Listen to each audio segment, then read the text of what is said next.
প্রতিবেশী দুইটা রাষ্ট্রে ফ্র্যাঞ্চাইজি টুর্নামেন্ট অনুষ্ঠিত হচ্ছে। আর এই বড় বড় যে দুইটা ফ্র্যাঞ্চাইজি টুর্নামেন্ট অনুষ্ঠিত হচ্ছে, এক নম্বরেই রয়েছে আইপিএল ইন্ডিয়ান প্রিমিয়ার লিগ এবং দুই নম্বরে রয়েছে পিএসএল অর্থাৎ পাকিস্তান সুপার লিগ। এই পিএসএল এবং আইপিএল কোন টুর্নামেন্ট সেরা এটা এক বাক্যেই বলে দেওয়া সম্ভব, কেননা বিশ্বের সকল বিখ্যাত ক্রিকেটার, স্বনামধন্য ক্রিকেটার, ভালো ব্যাটসম্যান, ভালো বলার, ভালো ফিল্ডার, সকলের এক নম্বর চয়েস থাকে আইপিএলে খেলা এবং হয়েছেও তাই। এবারও আইপিএলে যারা চান্স পেয়েছে, যারা সুযোগ পেয়েছে, তারা সর্বপ্রথম আইপিএলে খেলেছে। কিন্তু যাদেরকে আইপিএলে নেওয়া হয়নি বা আইপিএলে যাদের প্রতি আগ্রহ দেখানো হয়নি বা আইপিএল ফ্র্যাঞ্চাইজি টিমগুলো যারা আইপিএলে তাদেরকে ক্রয় করেনি বা নিলামে কেনেনি, সেই সমস্ত পরিত্যক্ত ক্রিকেটারদেরকে, খেলোয়াড়দেরকে পিএসএল কিনে নিয়েছে। তাহলে এখান থেকে বোঝা যাবে যে পিএসএল থেকে আইপিএল কতটা এগিয়ে এবং কতটা জনপ্রিয় একটা ফ্র্যাঞ্চাইজি টুর্নামেন্ট। কিন্তু এরপরও আইপিএল থেকে পিএসএল হাজার গুণ এগিয়ে গেল এবং একটি মাত্র সিদ্ধান্তের মাধ্যমেই পিএসএল এগিয়ে যেতে পেরেছে।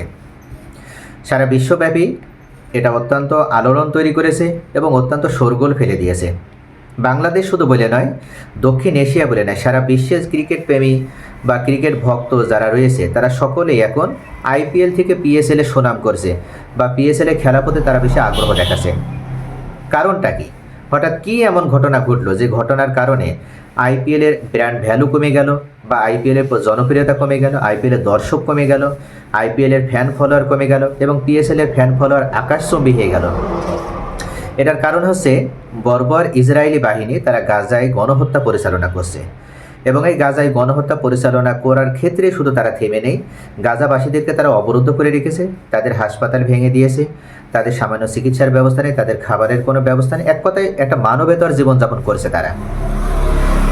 এখানে গাজাবাসীদের পাশে দাঁড়ানোর জন্য পিএসএলের দল মুলতান সুলতানস তারা গতকাল ঘোষণা দিয়েছে যে এই মুলতান সুলতানস যতগুলো তারা উইকেট পাবে, প্রত্যেকটা উইকেটের জন্য তারা 1 লক্ষ করে রুপি দান করবে ফিলিস্তিন গাজাবাসীদের জন্য।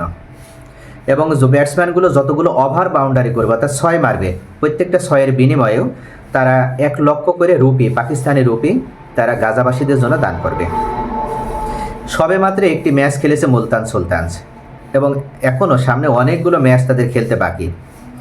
সকল ম্যাচগুলো খেলার মাধ্যমে মূল কথা হচ্ছে যে মুলতান সুলতান যে মানবতা দেখিয়েছে, মুলতান সুলতানসের টিম ম্যানেজমেন্ট তারা যেটা চেয়েছে সেটা হচ্ছে এই যে মুলতান সুলতানস অন্তত যে ক্রিকেটার রয়েছে তাদেরকে অনুপ্রাণিত করা এবং তারা যেন ভালো ক্রিকেট খেলে, বেশি বেশি করে 6 মারার প্রতি আগ্রহী হয় এবং তারা যতগুলো 6 মারতে পারবে তত টাকা অর্থাৎ প্রত্যেক 6-এর প্রতি, ওভার বাউন্ডারির প্রতি 1 লক্ষ করে পাকিস্তানি রুপি গাজাবাসীদের সাহায্যের জন্য পাঠানো হবে।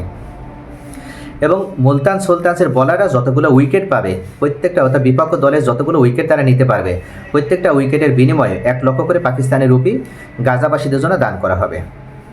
এটা পিএসএলের মতো আইপিএল থেকে অনুন্নত একটা টুর্নামেন্ট, তাদের একটা দল তারা এত সুন্দর একটা ঘোষণা দিয়েছে, কিন্তু আইপিএলের মতন বিশ্ববিখ্যাত ফ্র্যাঞ্চাইজি যে টিমগুলো রয়েছে তাদের পক্ষ থেকে কোনো টিমও কিন্তু এ ধরনের কোনো গাজাবাসীদের পক্ষে দাঁড়ানোর মতন বা গাজাবাসীদেরকে সাপোর্ট দেওয়ার জন্য, গাজাবাসীদেরকে একটু ফিনান্সিয়াল হেল্প করার জন্য তাদের পাশে দাঁড়াতে পারেনি। এখানে আইপিএল ব্যর্থ আর এখানে পিএসএল সবার থেকে শীর্ষে চলে গিয়েছে এবং আইপিএল থেকে পিএসএল যোজন এগিয়ে গেল। মানবতার দিকে হাত বাড়ানোর জন্য পিএসএল এগিয়ে গেল এবং মানবতাবাদী প্রতিষ্ঠান হিসেবে, মানবতাবাদী টিম হিসেবে মুলতান সুলতানসের নাম সবার আগে এখন উচ্চারিত হচ্ছে এবং সবার মুখে মুখে উচ্চারিত হচ্ছে। সকলে এখন মুলতান সুলতানসের খেলা দেখতে আগ্রহী, সকলে এখন পিএসএলের খেলা দেখতে আগ্রহী এবং আইপিএলের খেলা থেকে সকলে মুখ ফিরিয়ে নিচ্ছে।